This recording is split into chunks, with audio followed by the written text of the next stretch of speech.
ในโอกาสนี้ได้เวลาแล้วนะพวกเราท่านทั้งหลายก็จะได้ฟังธรรมจากท่านพระอาจารย์นะซึ่งท่านจะได้เมตตาบรรยายธรรมให้พวกเราได้ฟังon behalf of พระเทพวิสุทธิมุนีวิ Director of Vipassana Dura Instruction I am พระมหาวริธรวรเวที Director of Planning and Training Development Division Vipassana Dura Instruction มหาจุฬาลงกรณราชวิทยาลัย University in the next I am representative of Vipassana instruction. I would like to invite พระ Venerable พระอาจารย์สุชนสุชโน to have a Dhamma talk. Thank you so much. Namathu Ratana Tayasa. May I pay homage to Triple Zem, the Buddha, Dhamma, and the Sangha. My respect goes to my parents and my teachers. My respect goes to Most Venerable Pratep Visuddhimuni, the Director of Vipassana Dura Institute of Mahachulalongkorn University, and then Ajahn Mahavarithon Ajahn Mahati, who is looking after this retreat, and Most Venerable Mahasangha, friends in the Dhamma, and everyone, all those who are here practicing meditation. This is the fourth day, and I believe that you have been practicing and you have been listening talks from different people, different monks, various teachers on the meditation. I just heard that you're having a rain over there. We're also having a rain over here too. We were just coming out from this winter, and we needed a lot of sun. And every time when there is a sun, we will go out and sunbathing. Whereas in Thailand, whenever there is a sun, you will be running away towards the shade. And here you may have heard that whenever we have a good sunshine, people will take a holiday so that they can lie down and sunbathing. And I have done it as well. The moment when there is a sun, then people will be out and about doing gardening and planting things. But however, the moment when there is a sun, it dries the ground quickly, and that's not good for the grass and the plants. So then we have to water it. So we had about 2 or 3 days of good weather. That means very good. And it's about 10 or 12 degrees. 10 or 12 degrees is a very good weather for us. So we will have a good sunshine, and there will be less wind and less cold.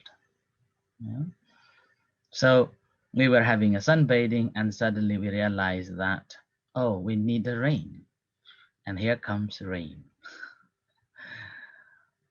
So we have so much expectations in our life. We even expect with the weather that we want to have a sunshine when there is a cold, and when we want to have a rain when there is a lot of drought, a lot of dry and hot.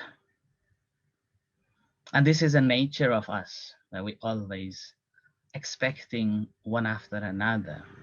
We're never satisfied with it. And this is simply because a desire that we have, we want to do, we want to have. And meanwhile, we don't want to be, we don't want to have. So that's the Buddha call it the samudaya. Samudaya basically means sam udaya. Yeah, in Pali word, sam udaya. Udaya means arising. Sam means together.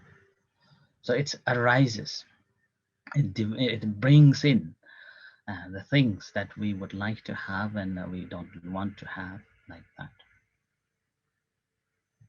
And that's the cause of a suffering.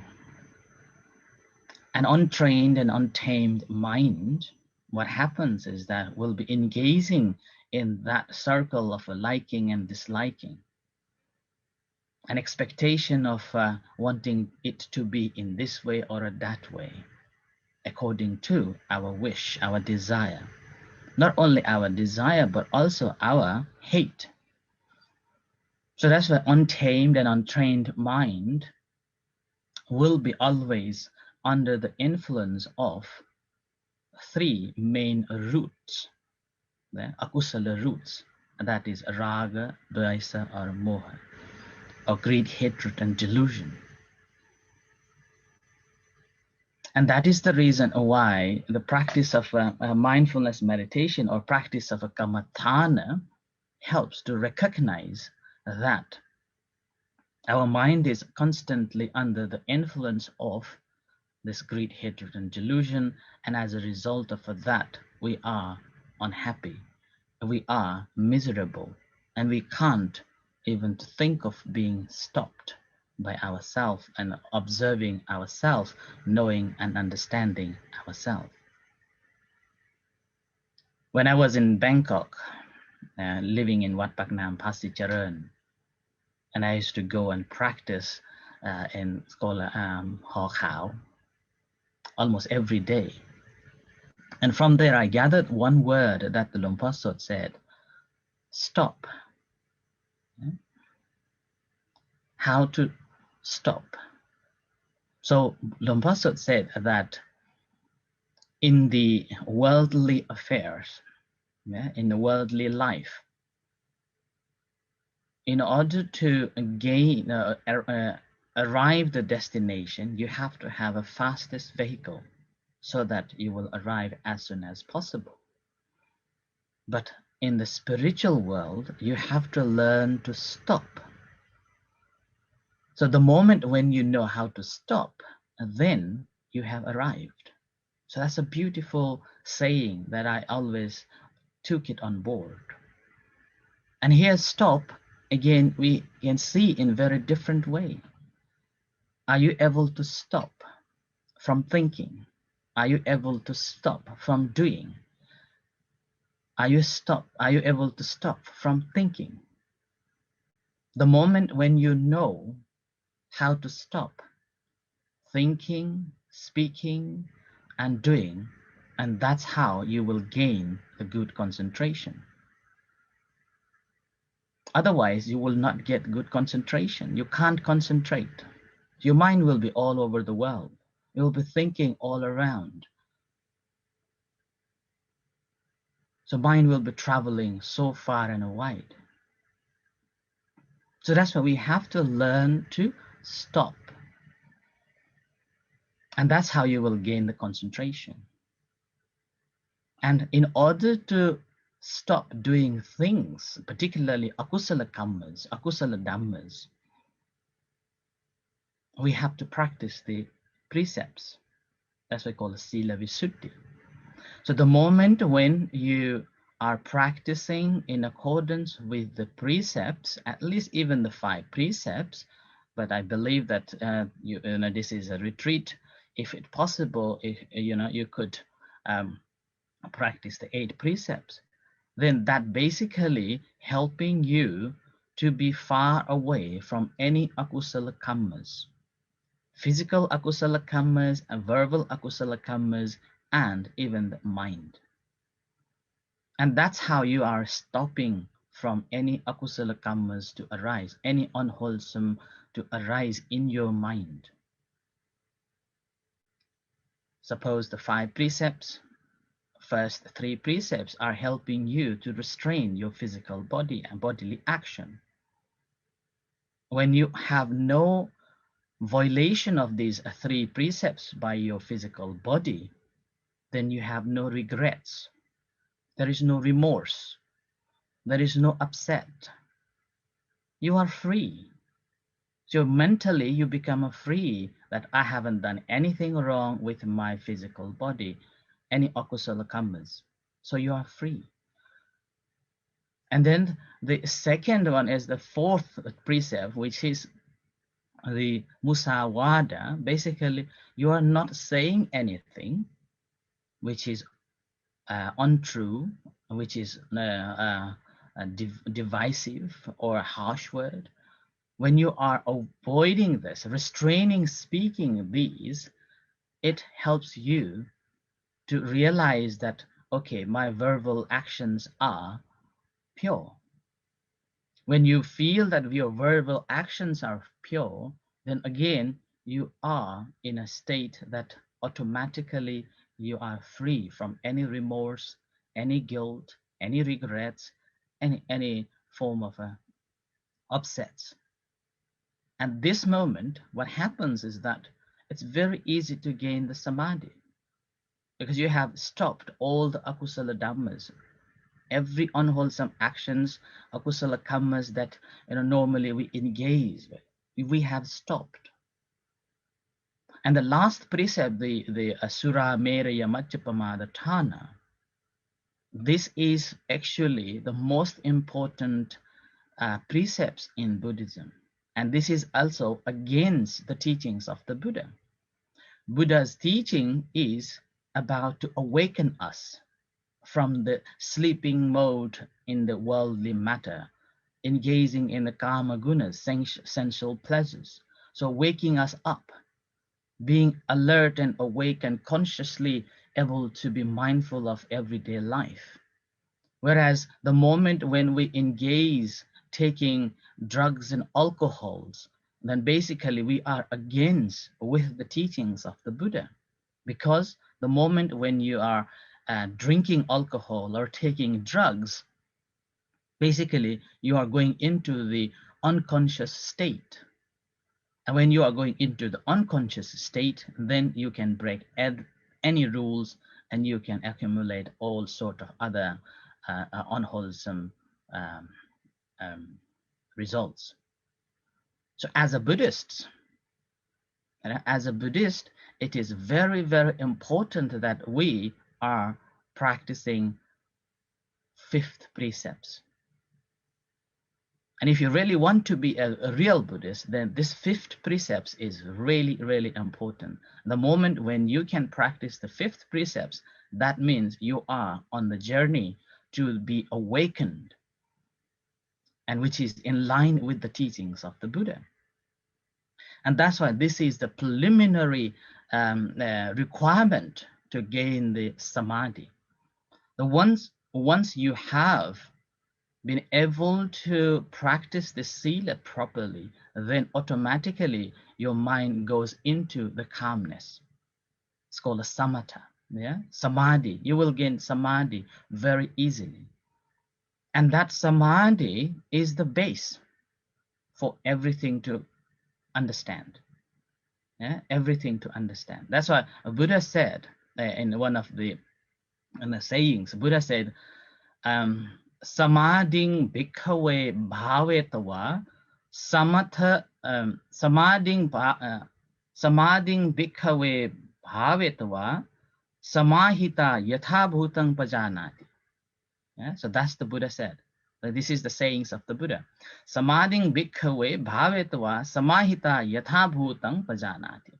Which basically means that bhikkhus, cultivate yourself to find concentration. Yeah? Cultivate yourself to find the concentration. And those who have cultivated the concentration would realize things as they truly are. Samadhing bhikkhave bhavetva. Bhavetva means you are cultivating, you are developing Samadhi, attaining the one-pointedness or centered. Your mind become a one-pointedness in one object. And here we are using the rising, falling of abdomen as an object. So this is the primary object. This is the primary object that we are paying attention to it again and again, going back again and again.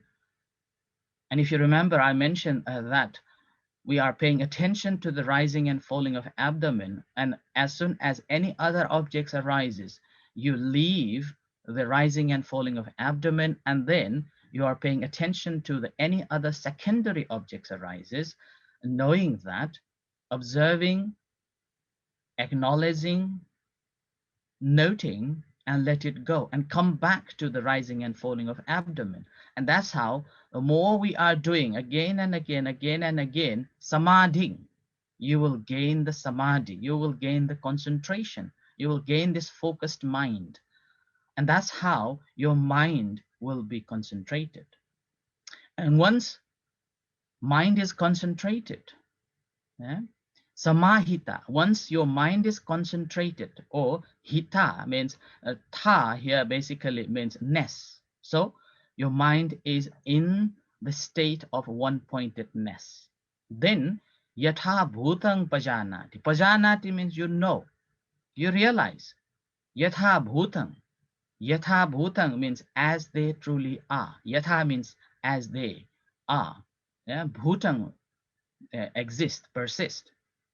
So that's why sometimes people say that a samatha meditation is not we should be practicing. Actually, Buddha clearly says so many places that samatha meditation is very, very important to gain the insight knowledge. Yeah, to gain the insight knowledge. And in a practice, in a practice in Mahachula University, what's happening here is that we are using the rising and falling of abdomen as a primary object, and then whatever any other secondary objects arises, we are paying attention to that with very objective mind. Now, when you are observing it objectively, what happens is that you will be able to leave it. And that's how, in this practice, rising, falling of abdomen, and you're grasping other things as it comes, and you're leaving it. So you're practicing both samatha and vipassana together. Yeah, samatha and vipassana together, hand in hand. So you will having this momentary concentration again and again, and meanwhile your mind is alert and awake to observe, to notice whatever is coming through, and that's yatha bhutang, as they appear, as they arises. So that's a yatha bhutang pajanati. So we are knowing as they are coming through, as they are arising. And the purpose of the practice of paying attention to the rising and falling as the primary object is basically to gain the calmness, to gain the control over our any defilements, and which is, again, we know the hindrances, yeah, different hindrances that's coming along the way. And that hindrances is we call kamachanda, vyapada, tinamidda, like that. So that's five hindrances, and which is again essential pleasure, ill will, sloth and torpor, restlessness, and a doubt. So we are basically suppressing these five hindrances by continuously paying attention to the rising and falling of abdomen. And then whenever the thoughts arises, whenever the sound arises, any other secondary objects arises, rather than going into the details and going into hanging on to it, that I don't like it, I don't want it, and this is not what I want, like that, we're simply observing it. Yeah? Observing that my mind has distracted from the primary object, and this mind is distracted into something else. Now I am watching this distraction. Yeah? And then we are coming back. So with that, we are not giving any opportunity to the hindrances to take over, control over us. That's why in Samanya Bala Sutta, the Buddha said that When when we are indulged in a sensual pleasure, it's like being in debt. You have borrowed and you are using it just for a few moments, and you have to let it go. And then for ill will, it's like you are seriously ill. You're constantly dwelling in that ill will thought, and as a result, you can't enjoy the life. You can't enjoy your presenceness. Sloth and torpor is like you are self imprisoning yourself. And restlessness is like you being a slave to that thought. And a doubt is like you are lost in the wilderness. So if you have too much questions, then we are in the wilderness.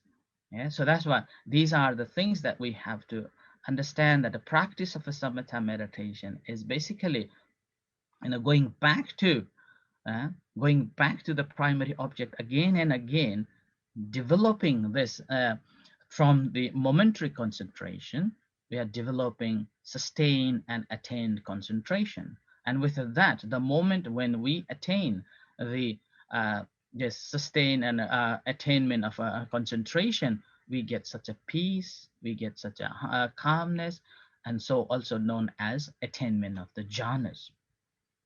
And in Anguttara Nikaya, a Buddha very clearly said that the practice of a samatha meditation helps us to attain the jhanas.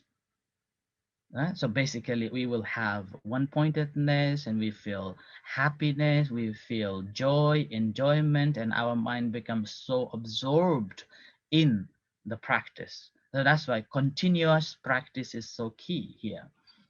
Ability to pay attention to the rising and falling of abdomen again and again, and meanwhile, whenever other objects arises, you're able to be mindful of that and returning back to this again and again. And it helps in our day-to-day life too. And further on, Buddha also said that it is a base where we will gain the knowledge and vision. Vidya, yeah, we will gain a vision, knowledge and a vision, jnana and vidya.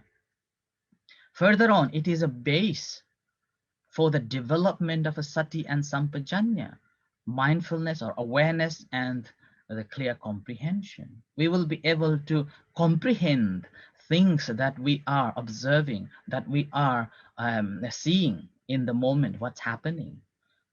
And here comprehension is basically means as you are paying attention to the rising and the falling of abdomen. When it is rising, you are fully absorbed in that rising and falling of abdomen. You understand when it is rising, how long does it take, and when it is fading away. So ability to be mindful of arising, maintaining, and fading away. So it's called Upada, Ditthi, and Banga. So you need to be mindful of that. And here, again, you don't need to think about it. The more you practice, and gradually you will be able to see this length of Upada, Ditthi, and Abhanga, the arising moment, the maintaining moment, and how it fades away. And the moment when it fades away, it's become, again, the fading away becomes the cause to arise of the second one, the start of a fading away. So like suppose you're paying attention to the rising and falling of abdomen. When it rises, you know as soon as it is rising. And then ability to be mindful of as it is, maintaining for how long. And when it's begin to fade away, you're mindful of that. And when you are mindful of as it is fading away, the moment when it's about to completely fade away, you will be vaguely able to understand that there is the falling of her abdomen begins. So that's how it continues. And that's our mind is so fascinating in this moment.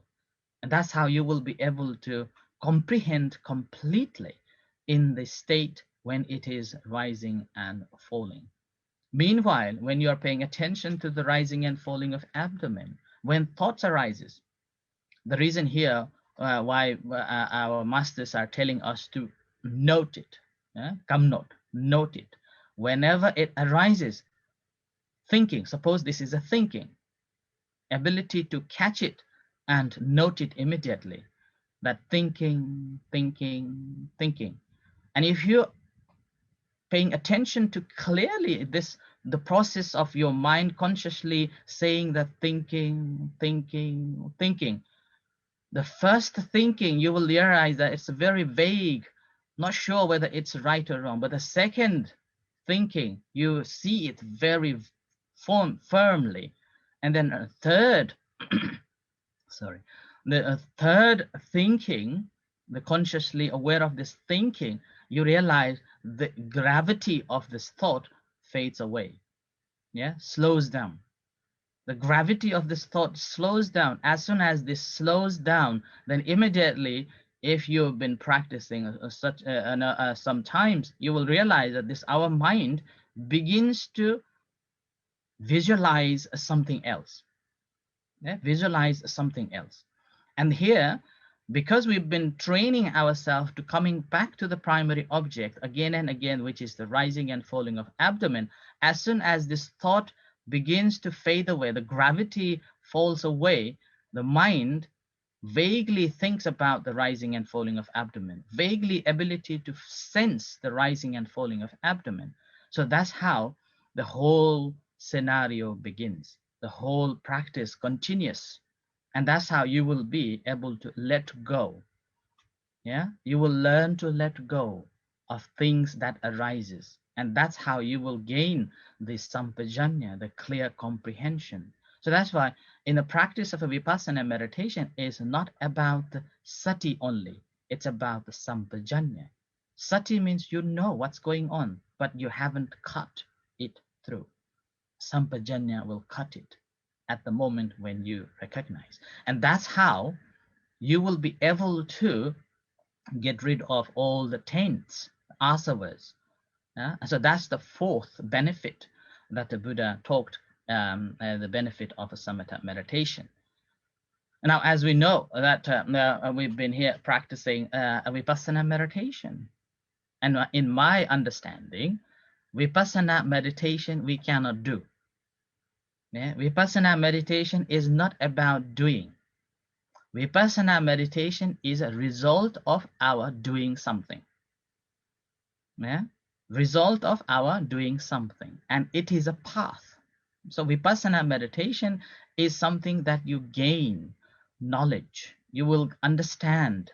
So that's why it is a result of your practice. And the path to attain this Vipassana is the Satipatthana. Yeah, the path.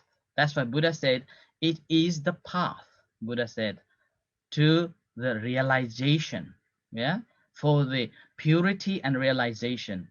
So that's why Satipatthana or Mahasatipatthana is the path, not the Vipassana. But once we have walked on this path, then what we understood is Vipassana.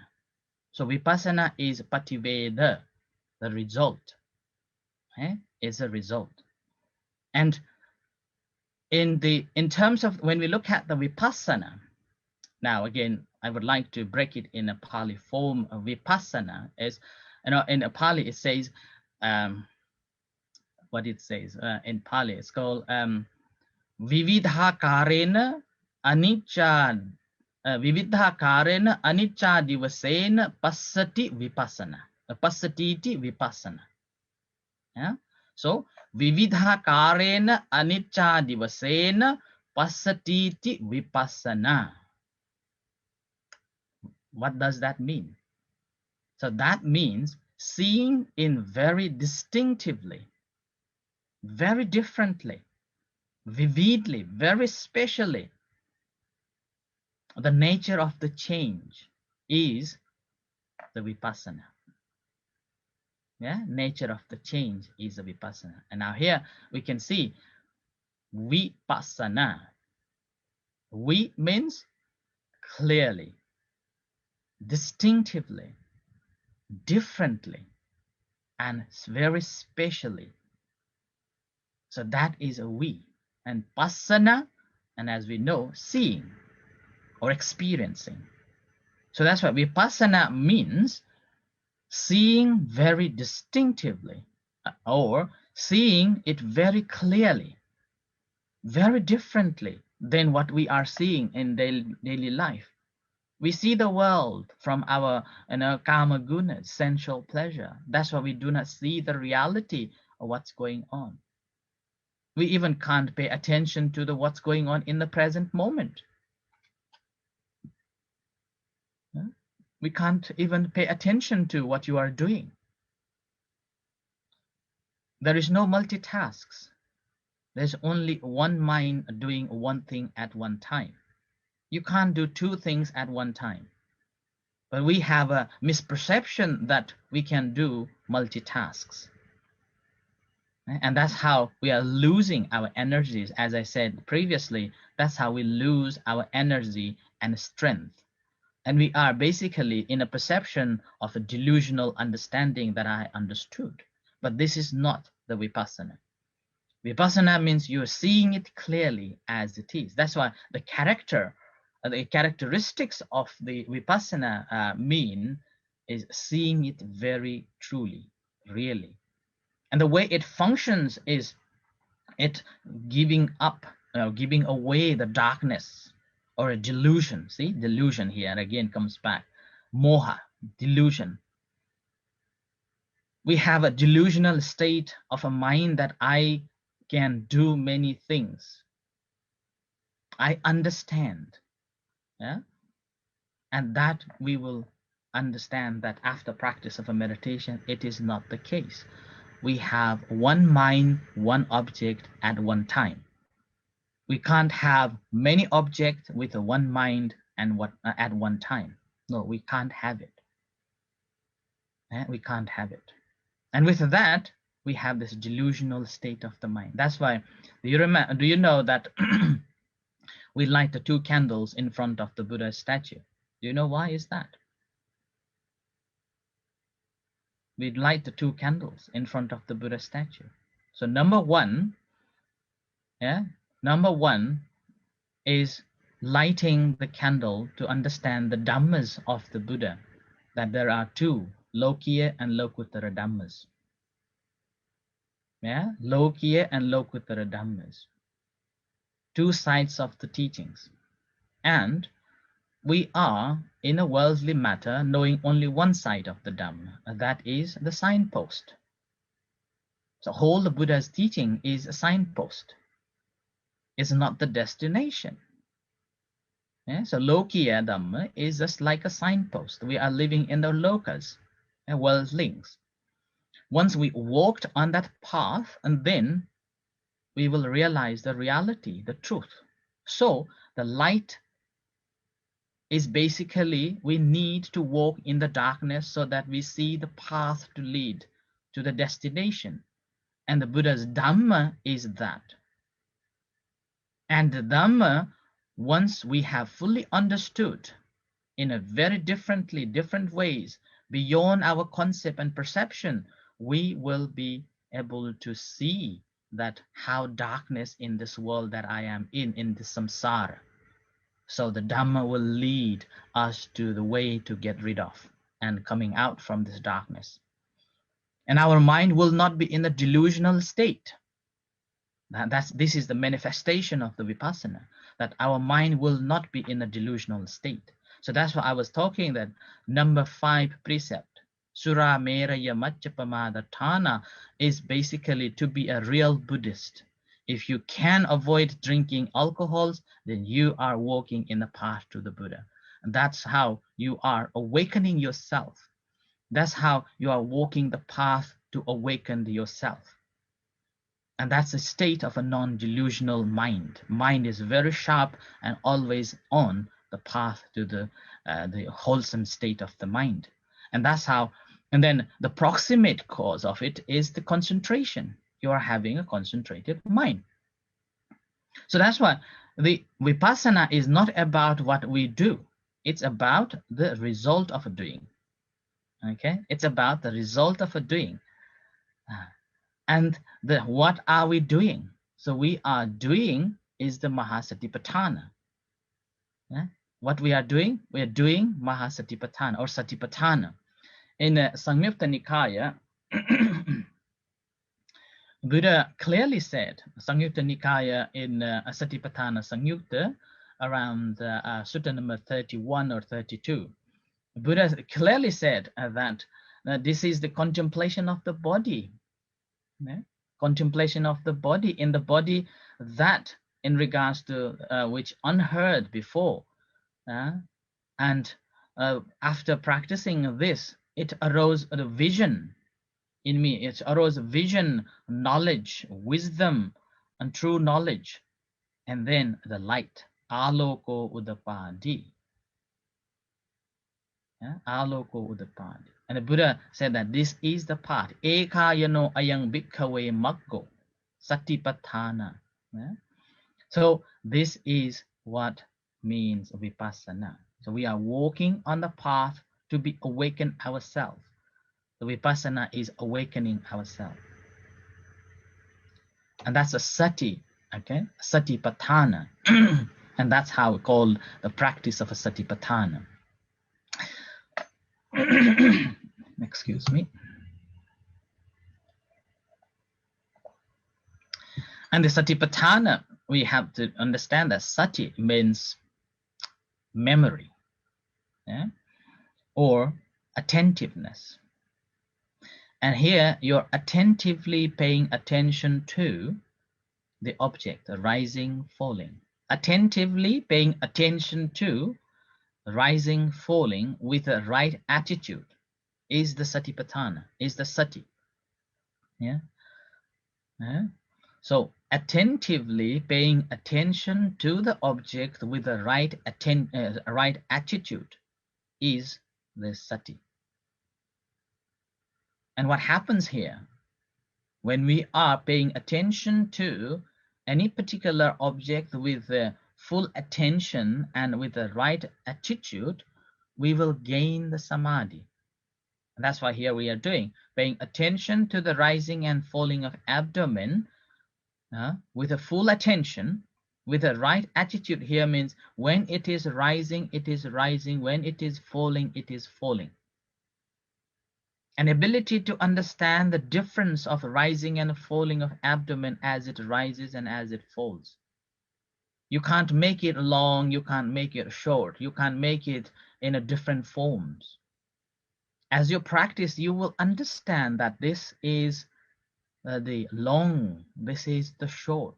Because when you are practicing a rising, falling of abdomen, it doesn't appear in the same place because it's so big. Our abdomen is so big. Sometimes it arises from one place and other time arises from another place. And there is no smooth rising. There is no smooth falling. Sometimes it rises so quick and other time it falls so quick. Sometimes it's rising very in a stages and other time it just rises and falls in a stages. There is no such thing that functioned continuously as it is as all the time. No, it's different forms of rising and falling is there. Now this, you need to aware of it. You need to be mindful of that as it happens, as it takes place. And this is the kaya anupassana. You're paying attention to the kaya, in the kaya. So one part of the entire kaya is the kaya anupassana. Kaye kaya anupassi viharati. So you are paying attention to your body and you are living with it, and you know, consciously aware of it, that you are paying attention to it. And as you develop further on, what will happen here, that this rising and falling of abdomen is not just in a particular place, but the entire body inflates. The entire body inflates as it rises, and entire body deflates as it falls. And you will see the entire body is breathing. Entire body is in function. An entire body is in that state of rising and falling. So you will be able to experience that, the entire body. If you look at the Anapanasati, it says Sabbakaya Patisamvedi. So entire body is functioning here with it. So that's why the practice of a satipatthana or the rising and falling of meditation is not just paying attention to your belly. No, if you are just simply paying attention to your belly, and not understanding what's going on in around and what's happening, then it's just the samatha meditation. But here we are practicing vipassana meditation. That means ability to recognize everything what's happening around us, in the body, in the feeling, in the mind. So gradually you will gain further understanding that how this entire body is breathing along with this rising and falling of abdomen, and how this breath is functioning to make this entire body inflates, the rising and it's falling. You will be able to see that. So you become a mindful of that. Yeah, you become a mindful of that. So that's the sati. Sati indriya or sati bala. You're having this more mindfulness, more awareness in the object, what's happening. So ability to understand the entirety of it, how it is rising. And your mind is fully absorbed in it, and there is no other hindrances disturbing you. Until then, you will understand that this sati is so great, and it has got a lot of observing power. You will be able to observe things, without missing, without deluding yourself. And you may have seen the signposts by the junctions. There is a signpost for the motorist saying, look, look, and look, and go. So that's how you have observing power. You will be able to observe objectively to the things that arises, whether it is our physical functioning, or whether it is our feelings, or whether it is the mind that is observing things. You will be able to observe it very objectively without missing. So that is the sati. Ability to be mindful of it every time when it arises, every time when it functions. And that's the characteristics of the sati, as we know that there is no wobble. It's not, whether it is or it is not. That's why in the practice we were taught that when rising is taking place, you are making a mental note of a rising. Yeah, when it is arising, you are making a mental note of rising. You're not making a note of falling when it is arising. So it needs to be synchronized. Mental note and the functioning factor should be synchronized, that it is rising. And that is non-wobbly. So you are having it. You know it. And when it is falling again, you're consciously aware of that falling as it happens, and you make mental note of it. There is no confusion at all. It is rising, it is rising. It is falling, it is falling. I'm having a thought, I'm having a thought. I'm having a pain, I'm having a pain. Right? And here, when it is happening, again, you are there face to face. Yeah, face to face. You are not at the back or later on. You are face to face when it happens. Face to face. Ability to see it as soon as it happens. I normally call it, when it arises, see it, catch it, and bin it. That is the formula I use. See it, catch it, and bin it. And this is how we will be able to develop our mindfulness. Every objects or every distraction, whenever it arises, immediately you will be able to see from your mind that, okay, this is happening. Now catch it. And here catching is consciously making a mental note. This is I'm having. And bin it. Just let it go. And this letting go is not that you want to let it go. It is not about you are wanting to go. There is no want. Letting go is happening here the moment when you fully understood the object that has arisen. And here fully understood, I mean it arises only for temporarily. So this anicca, dukkha, and anatta. We understand these three characteristics. The moment when we understand these three characteristics, then we will be letting it go without letting it go. So it's called letting it go by not doing letting it go. Without letting it go. It happens. It's like going to the toilet. Anybody knows toilet? Do you know toilet? Have you been to toilet? I see only few people are nodding, so many people are not listening to me at all. So they are not practicing mindfulness meditation at all. Despite I'm asking, everybody is just a grumpy face, focusing on their work, focusing on their job. Yeah? So I've been talking for 50 minutes and they're just grumpy face, and I believe they're not listening at all. So sad. And this is early morning and I'm giving up my meditation for 1 hour and my chanting here and dedicating these 2 hours to you all. And then there are so many people just grumpy. You need to go to toilet now. Stand up. Yeah? So toilet. Good, those who are listening, and I know that some of you are nodding, so I'm so happy that you are listening. It makes me cheer up. So it makes me my my mind works more better. Whenever there is a reactions, then my mind starts to work. So do you know toilet? We all know toilet. When do you think of a toilet? When do you think of a toilet? When we need it. Yeah, when we need the toilet, that moment we think of a toilet. The rest of other time, we do not think of a toilet at all. Yeah? So, practice of a mindfulness meditation is the realization that I need it. If I don't go to toilet, it is making me upset. It is making me upset. I feel uncomfortable. So I need a toilet. So mindfulness meditation or this Vipassana meditation is a toilet. When we need it, we just go to the toilet, and think about it. Someone in the toilet. There is only one toilet, and you desperately need a toilet, and someone in the toilet. What do you feel?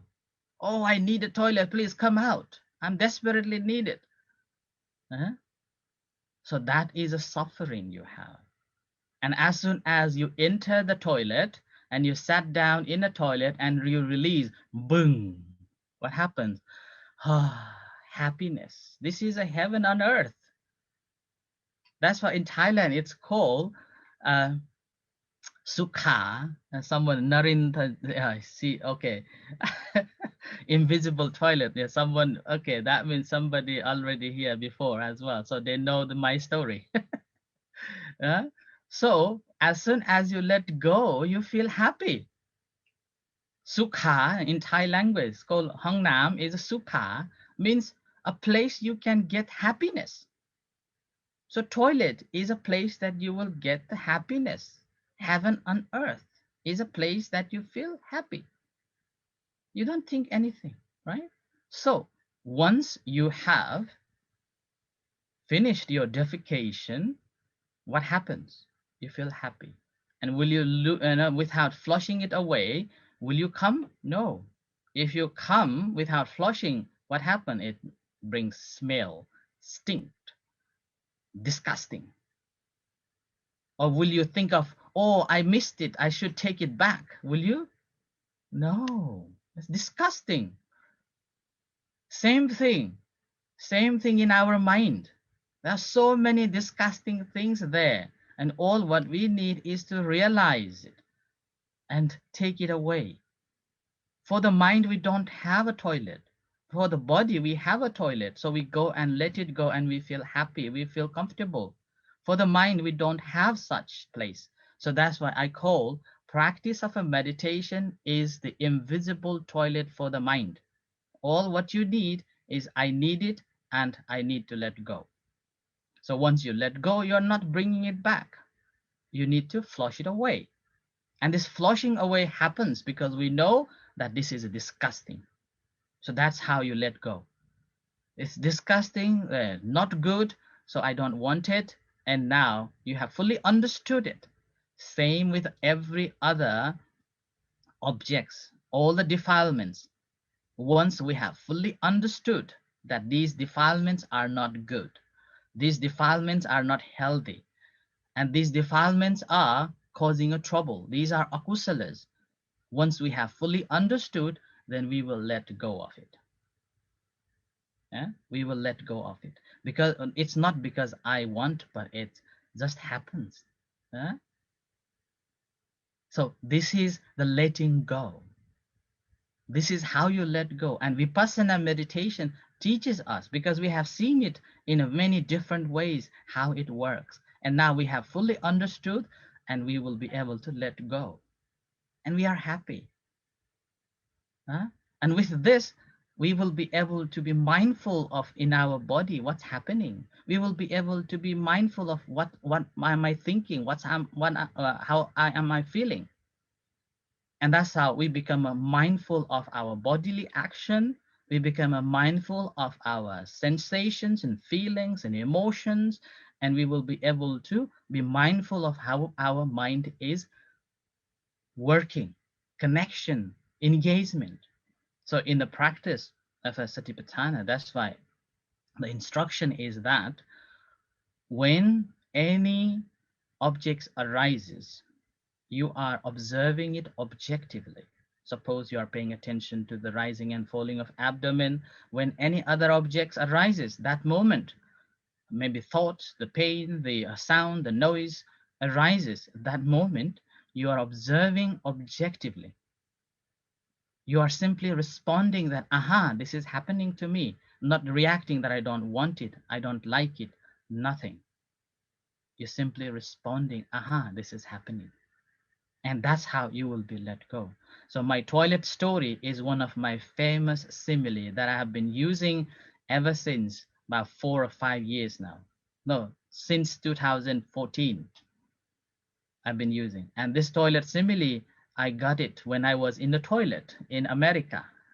I was attending one of the conference in LA, Los Angeles, and I needed a desperate toilet. And I went into the toilet and I was contemplating as I entered and as I sat down.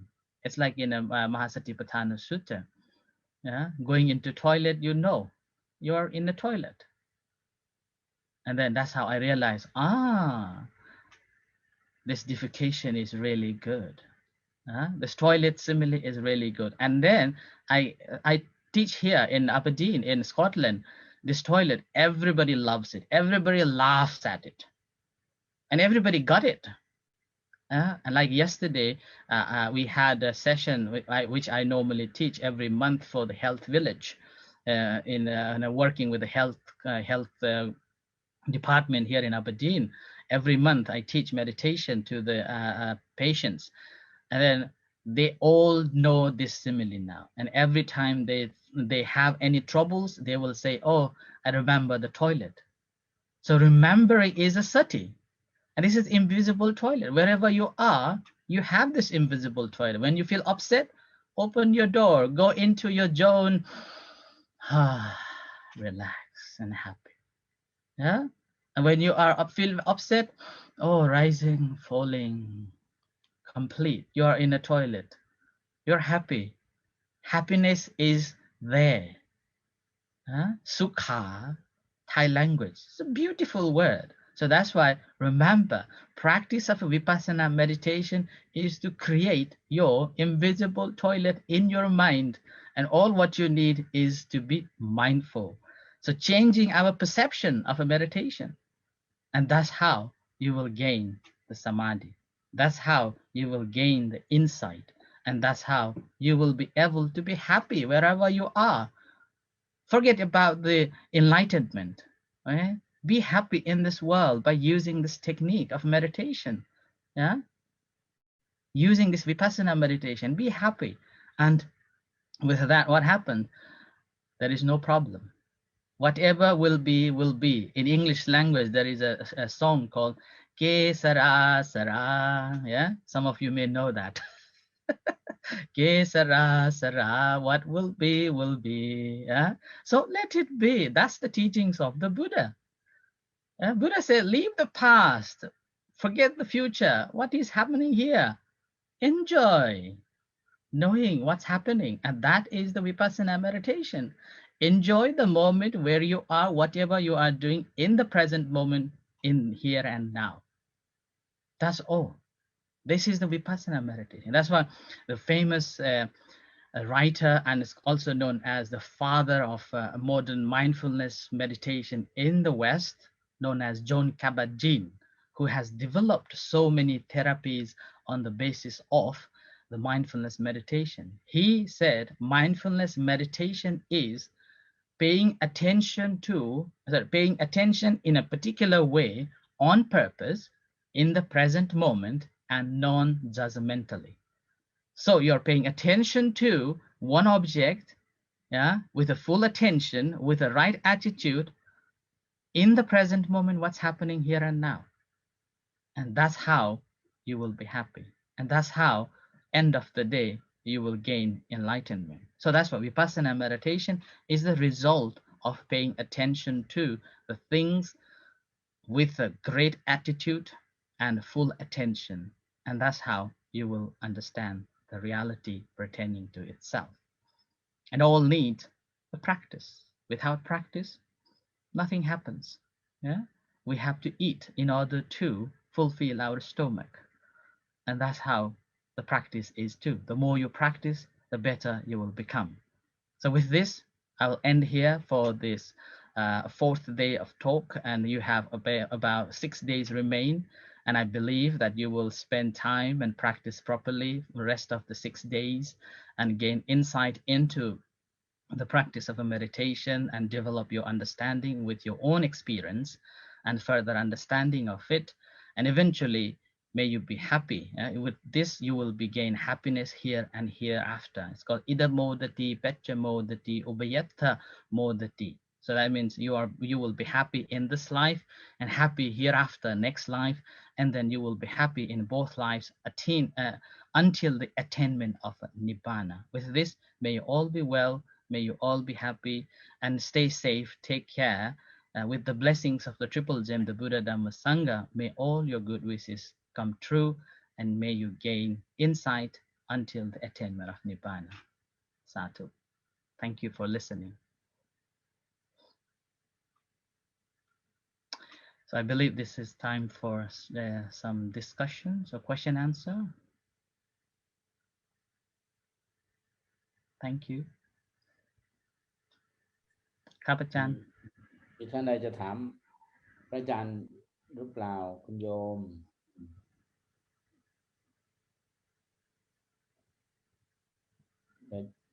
เดี๋ยวอาตมาเปิดไมค์ให้แล้วคุณโยมถามได้เลย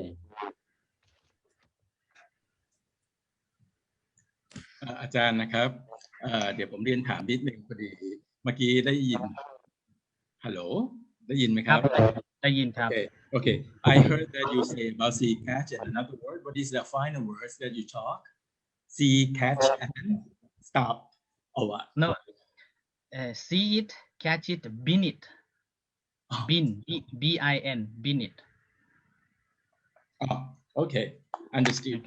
I think thank you very much for today that you give a very simplified thing, give a simile about meditation as a toilet, This is the first time that I heard, but it's very good, when I heard, I think it's very clear, and especially the word that you talk about Vipassana is not about doing. I'm always wrong when I say that, oh, let's do Vipassana, which is wrong, when I talk in Thai, Tham Vipassana, Vipassana, so it is a kind of verb, but when you talk about, when you use English, Vipassana is not about doing. Oh, it is more understandable, and Vipassana is a result of doing.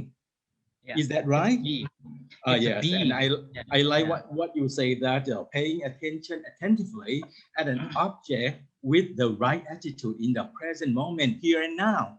I think Yeah. this is a very good definition, and I really appreciate it. And one word that I would like to ask you, because you talk about awakening, Yeah. please elaborate on the word awakening. Awakening. Yes, I mean, how can Vipassana awaken you or what?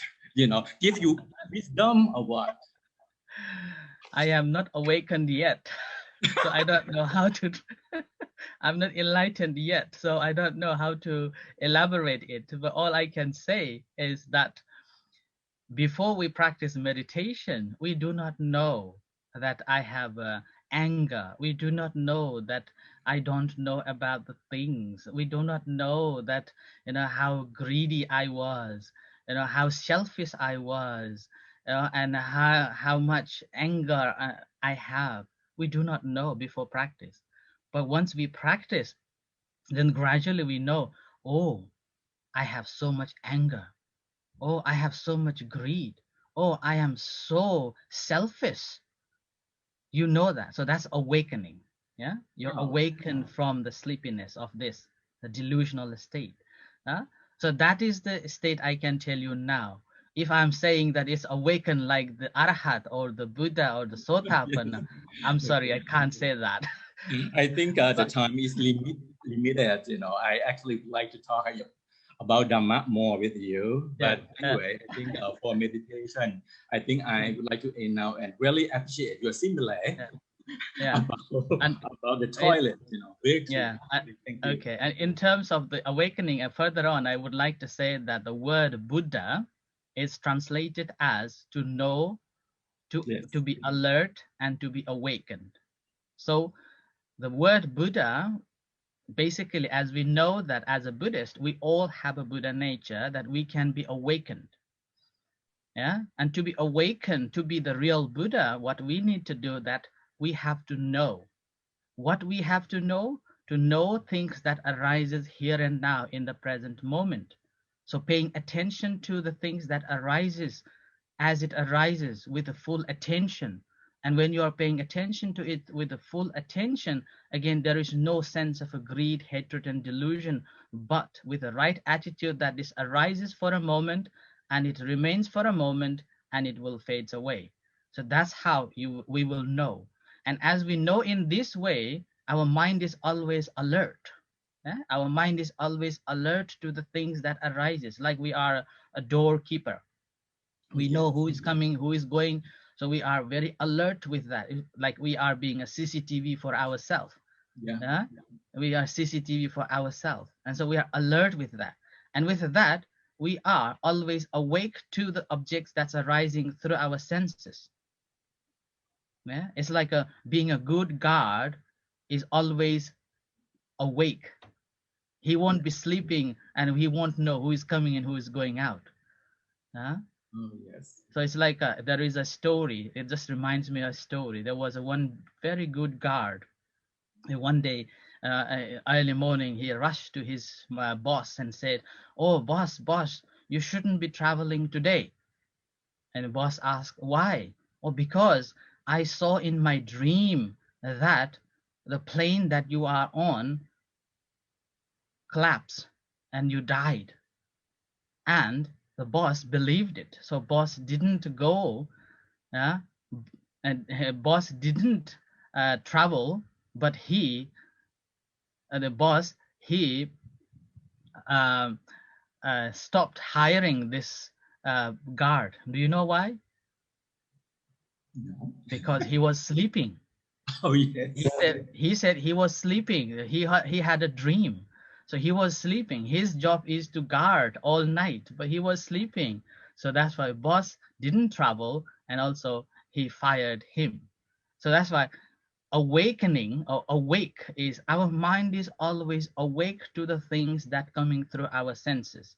The moment when we see, the moment when we hear, the moment when we smell. So whatever comes, we are awake to that, knowing as it is when it is arising, and that is awakening. And if we can maintain it If we can maintain every moment, every time, everywhere, at all the time, then we are awakened. We are the Buddha. Oh yes. But we can't do that because we are still in the worldly affairs. Our mind is still engaged in the five hindrances in the world, liking, disliking. But practice of a meditation help us to see it bit by bit, bit by bit, bit by bit. That's why I call it accumulation of good deeds bit by bit. And eventually, like the water drops, the jar will full, and that will happen. Eventually, we will be able to enlighten. Yes. Okay? Okay. Yeah. Thank you. So, thank you. สวัสดีค่ะ I have the question and so if not if when I the meditation so a lot and I have the practice like this when I see about the ant yes and about the in afternoon I see about the ant eat my pet food and so I will bring ant from the pet food and I thinking in my why I protect about the food for my cat only my cat because it is my cat and why I don't give for food for ant and then when I think that I confused how to do how I put the ant in my house you know if I give a food for the ant a lot many ant in my house I really confused something about that and when is in my is thing like that about the like อะไรนะยุง yes Mosquito. yes the mosquito there's a so when I see it flying in my face I want to pat I stop that no he is not buying me anything why I stop I kill it and very impossible for me when I proud medical a lot I feel in my is good like that and how you practice me and advise me for about this thank you Okay, but first of all, we have to learn to prevent. That's a prevention for the survival instinct. We need to survive, so that's why we need prevention, and that prevention is you can do by keeping your food in the right place and keeping your house in a properly secured. Okay, so that you can do. But meantime, when you are taking the ants away from the food, then you have to remember that that's your food. You're not. You have to maintain your physical body too. But meanwhile, you can take it and with a kindness, you can put it somewhere else. So you are leaving it.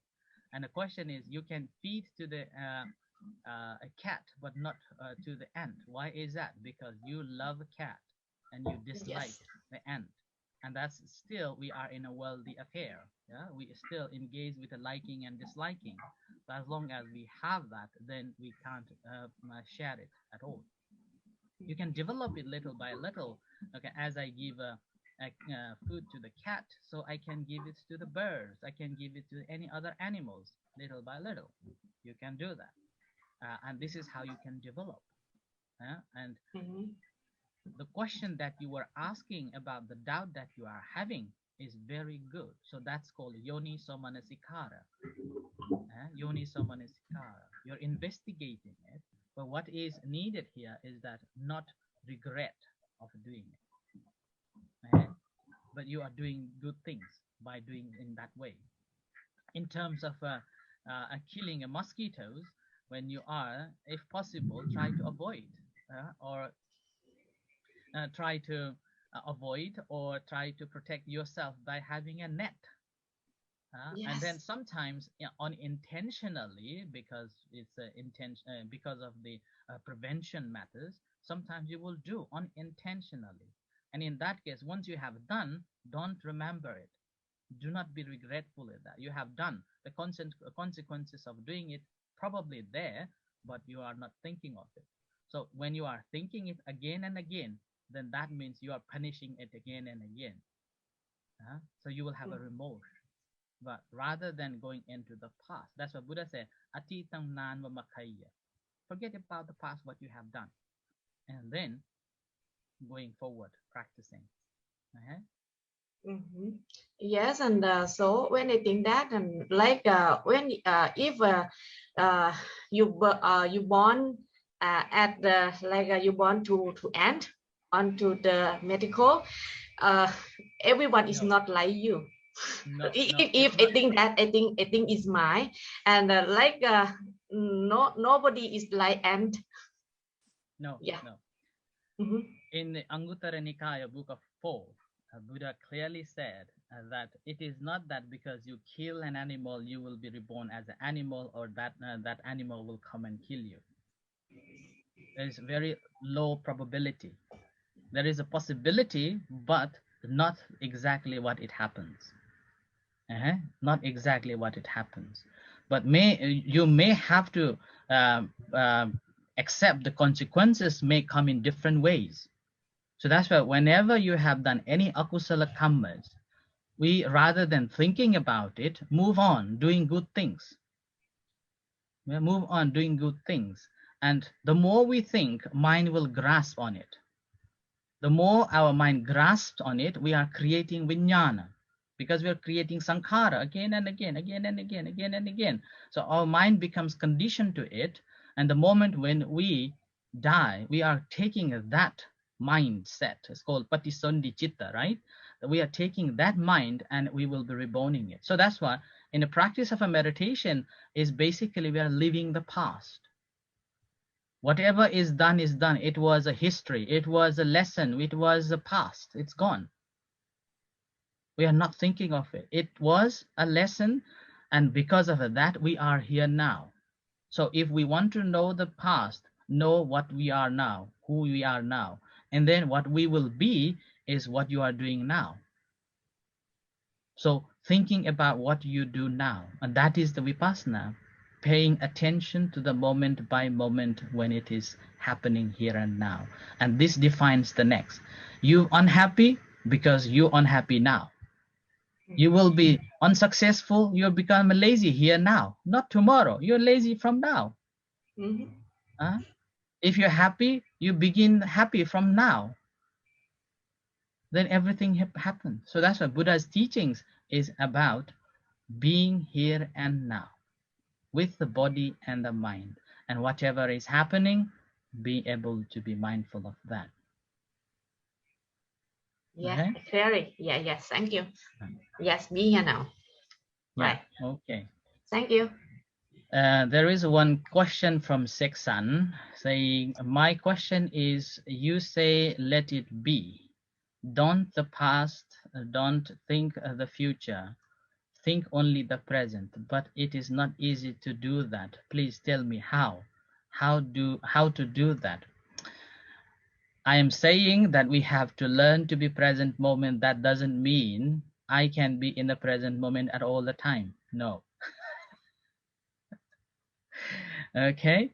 And also, furthermore, you have to understand that sati means not about just the present moment awareness. Okay. It is about recent past. You're mindful of a recent past. You're mindful of now, and then you're mindful of the future, recent, near future. You know where you came from, and what you are doing now. You know what you're doing now. And then after finishing this, you know what are you going to do.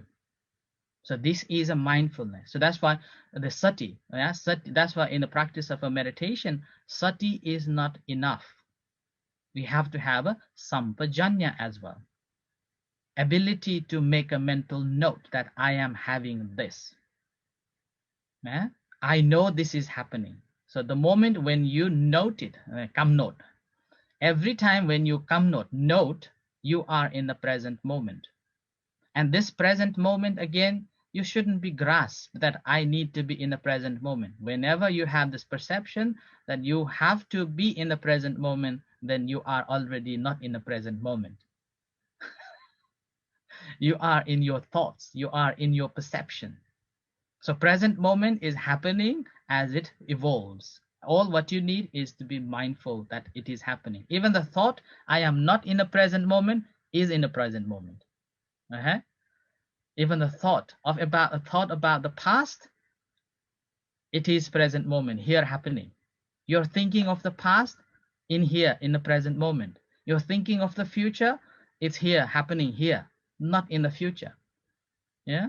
So every action that you are aware, every action that you are doing is here and now. And this is a mindfulness. You're mindful of what's happening. Even the thought that I am not mindful of, you need to be mindful that I am not mindful of. Whenever you become a mindful that your mind is not mindful, you're mindful. Yeah, am I confusing you?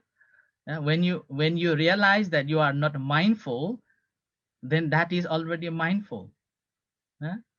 You have a sati that I am not mindful, and all what you need is to remember coming back. Oh, rising, falling, rising, falling. So rising and falling is a foundation, a platform that you are standing on. It's like a foundation that you are building up a house. So if you have this platform is firm and strong, whatever is you're building up will be strong and firm. So we are standing on this platform. It's like if you are going in the sea, yeah, it's like a boat. You have a stable boat, and you are standing on the boat like that. So the rising and falling of meditation is basically, or not only the rising and falling, any object that you are paying attention to is basically is the platform that we are standing on to see things as they truly are. So that's why practice of a Vipassana meditation is not about doing. It is about being. Yeah? Being in the moment, here and now. That is the moment you realize things as they truly are. Okay? Yes, Right, very so clear. Yes. สัมปชัญญะภาษาอังกฤษคำว่า clear comprehension หรือ clear awareness นะถ้า clear comprehension ก็คือหมายความว่าเข้าใจทุกสถานการณ์ทุกสภาวะทั้งหมดนะ clear awareness ก็คือทุกอย่างที่มันเกิดขึ้นอยู่ณเวลานั้นเรามีความรู้ที่ชัดเจนความเข้าใจที่ชัดเจนนั่นคือสัมปชัญญะก็คือปัญญารู้ชัดเจนตามความเป็นจริงตามที่เกิดอยู่ I think I guess both. Okay, so clear comprehension or clear awareness, sampajanya.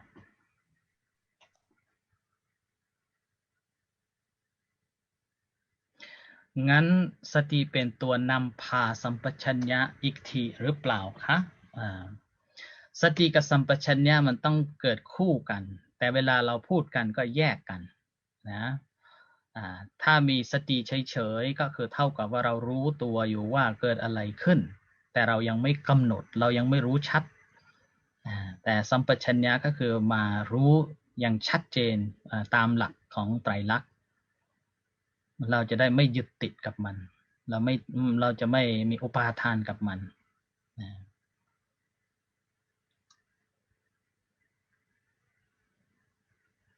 สติกับสัมปชัญญะถึงบอกว่าอุปการกธรรมธรรมะที่ให้อุปการะกับเรา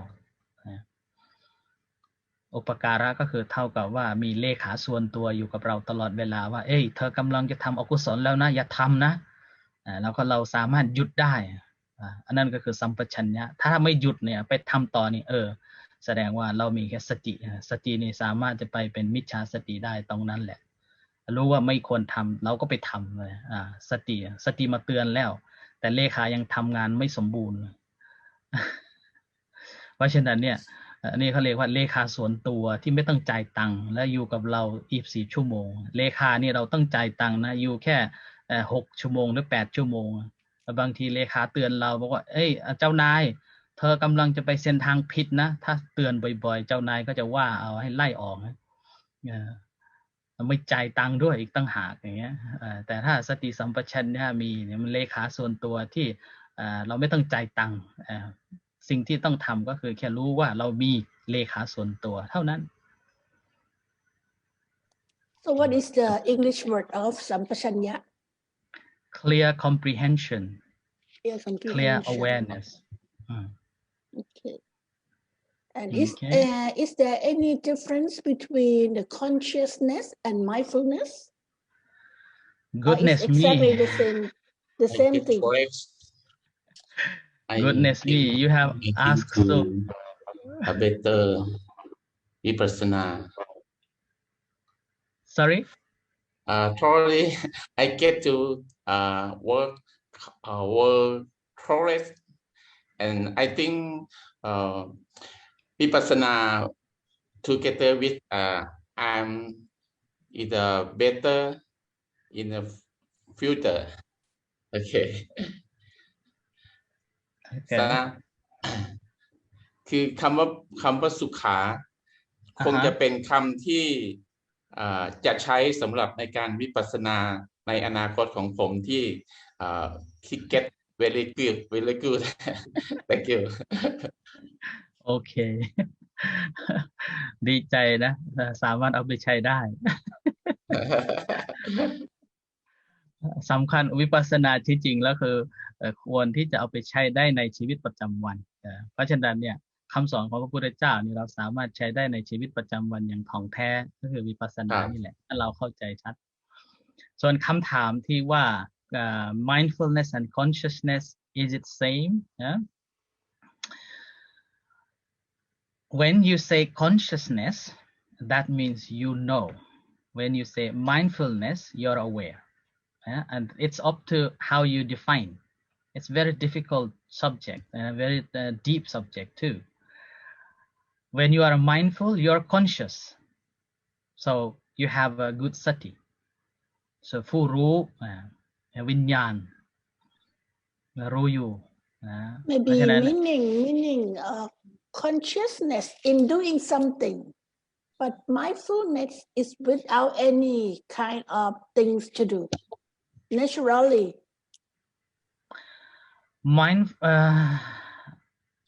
Sati and Vijnana, if we use in this way, will be better. If you use English word, it is up to you how you're gonna present it. Sometimes you use conscious. And that's why it's very difficult to make it right sentence to make it correct. Whereas a consciousness is, again, you are conscious of what you are doing is also a mindfulness.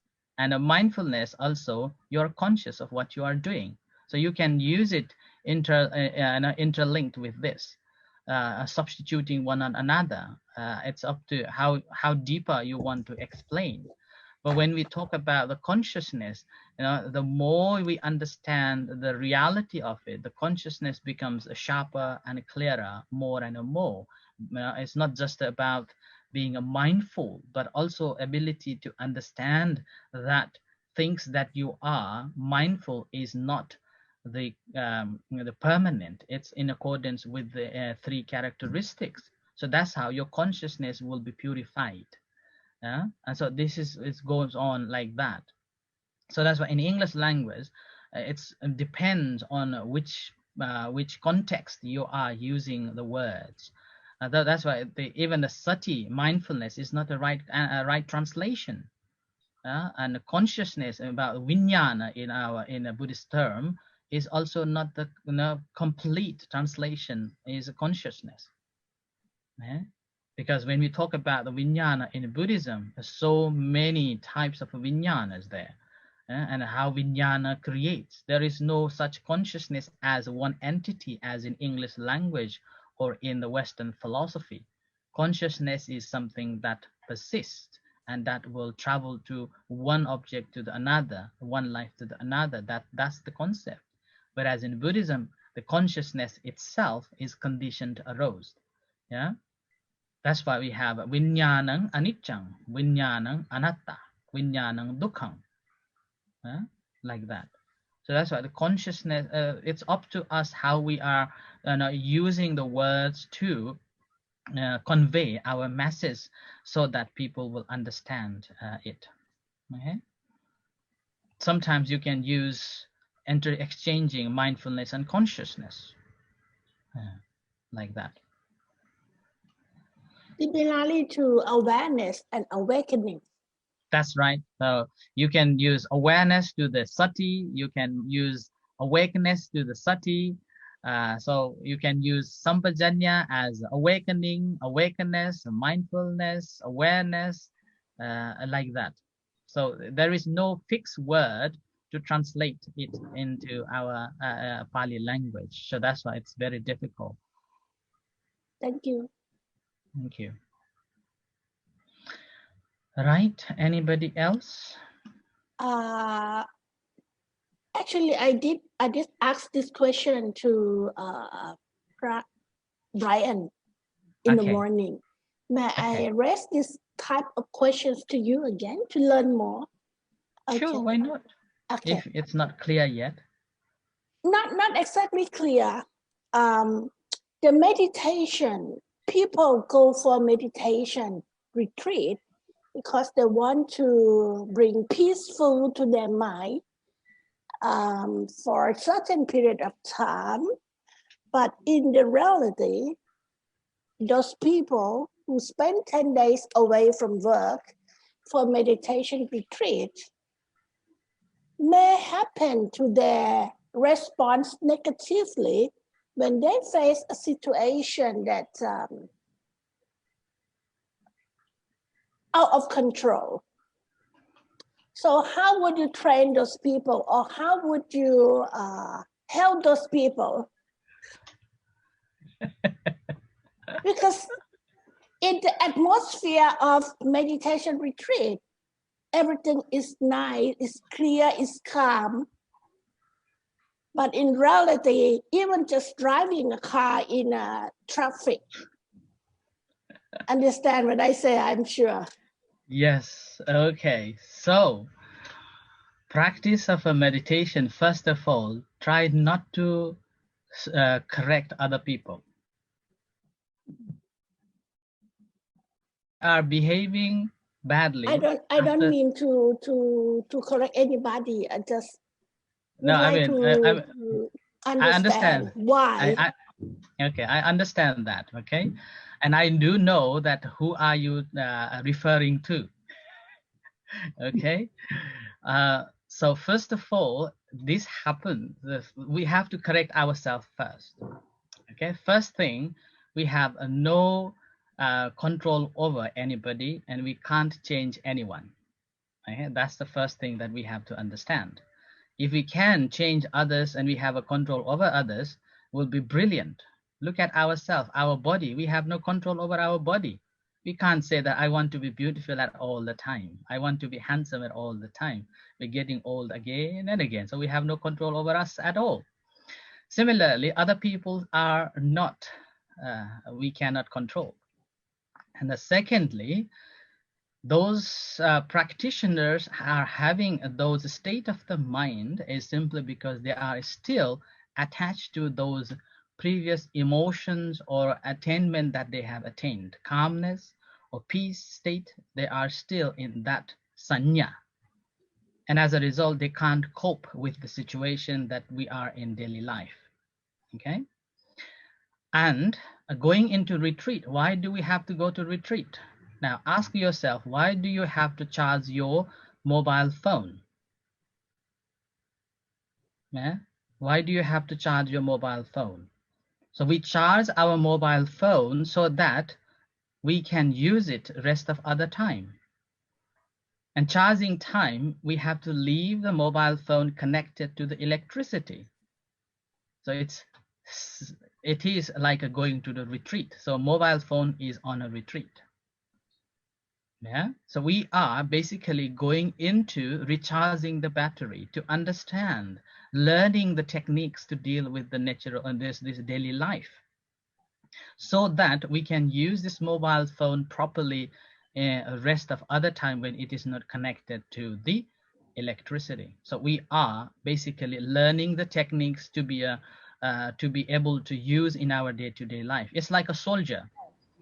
Soldiers are training, yeah, training in the barracks, and then when there is a war, they can go and fight, and ability to use all the weapons properly. Yeah, if you are not in a training for years, then war comes and you have to use all the weaponry, machineries, and then you can't use it. So you have to learn to use those machineries, weapons, when there is no war. So practice of a meditation is basically going into the retreat, like you are training to know how to use these weapons. And when you come out from the retreat, you know how to use it. And now you have to use it. Otherwise, you are still in that camp. Then there is a friction, there is a trouble. Yeah. In order to come out from that trouble, you have to know how to use those tools that you have learned in the retreat and using in daily life. Now, practice, you even given the example of driving a car. When you are driving a car, you have no control over other drivers. They will behave wherever they like, whatever they want. Doesn't mean that you are following them and you are also copying their behavior. You are following the rule. You are practicing the rule. And even though you are following the rules and driving properly, doesn't mean that you will not get some troubles. You will, because there are other people driving badly. So you will get some as well. When it happens, you need to learn how to deal with it. And further on, when you are at the traffic light, what do? Traffic light. You can't change the traffic light. And your mind is thinking, come on, change, come on, I need to go, hurry, hurry. They won't. Traffic light don't hear you. What you do? This is my time. I have nothing to do for 1 minute, nothing to talk, nobody to talk, nothing to do. I don't have to change the gear. I don't have to hold the steering. Relax. Take a long breath and enjoy. So accumulating the strength and the power for yourself, being aware of what's happening. Oh, there is a traffic light, or there are some other people walking, there are some people driving, like that. And then further on, the more you practice of meditation, what happens? You will be able to understand how to drive properly. Now, when you are driving a car, if something happens at front of your car, what you will do? You will brake immediately and you will change the gear into the neutral and you stand still, right? Your car will be still. Practice of a meditation is like that too. Whenever we don't know what's coming in our life from different ways, different forms, that moment, whenever it comes, we become a mindful. We will be able to catch it. Yeah, we will be able to see this coming up. We will be able to catch it, and then stay quiet. Stay. So that's why stopping. You will be able to know how to stop properly, and you're stopping there. So practice of a meditation, particular Vipassana meditation, help you to the technique to stop in every situation, regardless of what. So you can use this driving a car simile. When there is an accident happens, you stop immediately and you change the gear in a neutral position and you stop your car. Similarly, our body is like a car. Whenever things happen, we hear things we dislike, we see things dislike. That moment, put the brake on. Okay, hang on, I need it, and stop. Okay? So that's how you will be able to apply meditation in our day-to-day life. And the more we will be able to understand the techniques, the better we will be able to deal in our day-to-day life. And that's how Dhamma becomes the Dhammanu Dhamma. Yeah. So we will be living in accordance with the Dhamma, and that will help us to be happy in our day-to-day life. That's how Buddha's teachings become very alive and applicable in our day-to-day life. Okay. โอเค จะหมดคำถามแล้วนะวันนี้เราได้ธรรมะหัวข้อธรรมะก็คือธรรมะทอล์กกับนะกับการมีความสุขกับการใช้ห้องน้ำนะโยมนะแต่ก็นะมีความสุขนะการปฏิบัติธรรมก็